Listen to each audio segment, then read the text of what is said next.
थे त्रिभुजों के प्रकार भुजाओं के आधार पे। किसके आधार पे? भुजाओं के आधार पे। ठीक है, अब हम पढ़ेंगे त्रिभुज के प्रकार कोणों के आधार पे। किसके आधार पे? त्रिभुज के प्रकार कोणों के आधार। हाँ, कैसे कोणों के आधार पे? हमने पहले कोण पढ़ रखे हैं ना, तो जैसे जो 90 डिग्री से कम के कोण होते हैं उन्हें हम क्या कहते हैं? क्या कहते हैं? न्यून कोण। ठीक है, तो जैसे ये देखो 90 डिग्री से कम का कोण बनाया, इस भुजा को इस भुजा के साथ जब हम जोड़ेंगे तो यहाँ पे जो कोण बनेगा वो क्या बनेगा? 90 डिग्री से कम का। ठीक है, तो जब इस भुजा को इस भुजा के साथ जोड़ेंगे तो ये जो कोण बनेंगे ये भी क्या बनेंगे? 90 डिग्री से कम के। तो सारे जब 90 डिग्री से कम के कोण बने तो न्यून कोण बने हैं।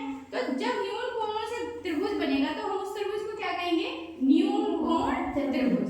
पहला त्रिभुज हमारा हो गया न्यून कोण त्रिभुज। ठीक है, जिसमें सारे कोण जो है वो 90 डिग्री से कम के हैं। ठीक है, अब इसके बाद दूसरा प्रकार कौन सा है? जिसमें एक कोण जो है वो कितने डिग्री का होगा? 90 डिग्री का। Very good. तो जब एक कोण 90 डिग्री का होगा तो हम उसको क्या कहेंगे? समकोण। क्या कहेंगे? समकोण। और जिस त्रिभुज में 90 डिग्री कोण बनता है उसे हम कहते हैं समकोण त्रिभुज। क्या कहते हैं? समकोण त्रिभुज। जिस त्रिभुज में 90 डिग्री का कोण होता है उसे हम कहते हैं समकोण त्रिभुज। समझ आ गया? ठीक है, इसके बाद अब देखो यहाँ पे इधर के थे 90 डिग्री से कम के, यहाँ पे 90 डिग्री क्या? ठीक है, और इधर जब आगे बढ़ेंगे तो हमारे बनेंगे 90 डिग्री से ज्यादा के कोण। तो जो कोण 90 डिग्री से ज्यादा के होते हैं हम क्या कहते हैं?